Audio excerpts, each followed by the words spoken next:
Deputy Chief Minister Nemcha Kipgenna Chief Minister Mathakta overruled Toduna Labana, Micham Miam Hatkibagi Achuma while Putopangam Dabani Haina, Ragalam Women's Society President Purnima Palmena Marasi Clay. Wafa Masi Amuko Amuwa Puri Lemerol, Kohor Amadi, MSFK meeting Makada Ragailong Taway, Baikai Ragailong Women's Society Amadi, Ragailong Youth Club Nasinduna, Ragailong Community Hall the Pangto Kiba Wakat from Amada Pundu Kibane. Wakat mifam aduda Purnima Palmeina Makatana Hai, Miamgi Luchimbo Oina, Lengakpa, Petrabade, Lengak ama Layrubagi Kanabalate, Namtiraba Mihat Kaya Asigi Achuma while Potopangam the Bahibase, Lengaki Aswan Bane, Miamgi Bihut Singna, Miamgi Apapata, Kanbangam Drabade, Luchimba Sing Ase, Layrubagi Kanabalate, Nagataruki Mihata, Jenabani Haina Pariba, Mioi Ani Ase, Miam the Uchai Bane, Mihat Adudata Sing the Jenaba Midi, Hosik Faubo Pabangam the Lady. Lengakta Yauriba Kukilu Jingba Singna Hairakba Kaktama Induna, Yellow Furup Sing Namsinduna Tampane,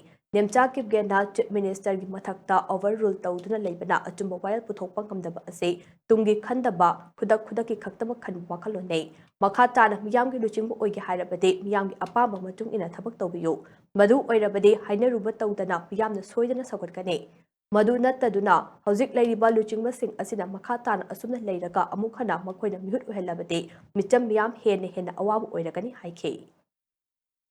Asub koina mokta thamra ladies interest lobby the bobu mkhoi sibo minung si khangdaba India government state government si puri ba mayam se minung si khangde mathan dagi khallaga leire adon akoi praja se karam na hingani karam na asigi justice se khara tukna pibi ningai gi haina akoi phamjabani masi amuka akoi nungai tabado phongdok tona akoi asi akoi women society mayam sida sitting protest akoi tawribani aduna akoi hojiki cookie sing na ngamduna amuka broket sil hangdok piyon tawri sibo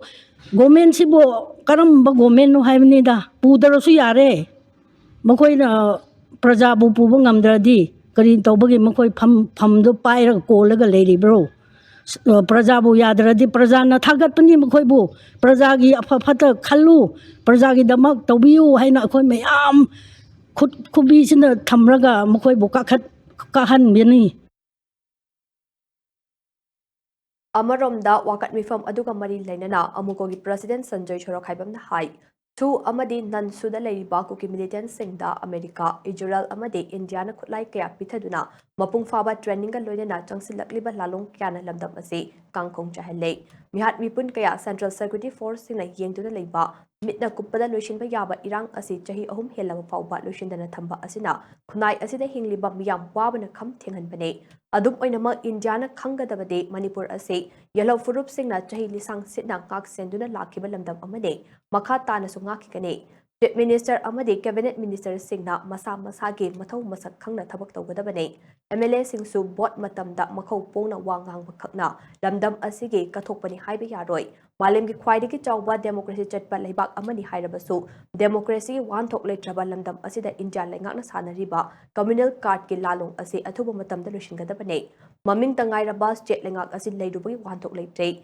Miam Akanba Wahai Fongdorak Liba Asi, Langak Liba Singi Luza Draba Matau Kayanane. Miyamna wariba ase lengaki khusemgi irangsing asinani maram aduna miyamna amato oina aroiba ihau ama haurak jingaida athuba matamda wathoksing asi warushin purakadabani hainasu mana makhatana phunokhe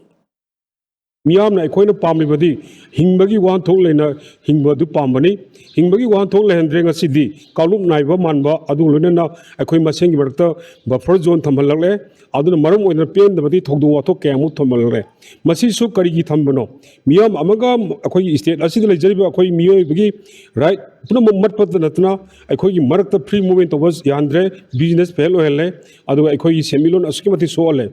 aduna wan thok leitraba manipur government lebegi wan thok leite maramdi chief minister ama oina chief minister amagi magi mathok to cabinet singsu mathok to MLA singju maron thok taba sagano vote maya dadi makoi makhau phongna midam dam ireba isi nusi hai MP singsu karigino tumina leibodi kari mami damata state asi the military rule thamalibno military salairaga military makha da leibagi sasan dam leibase democratic largest democratic country ne hariba India gi wan to kadai lebage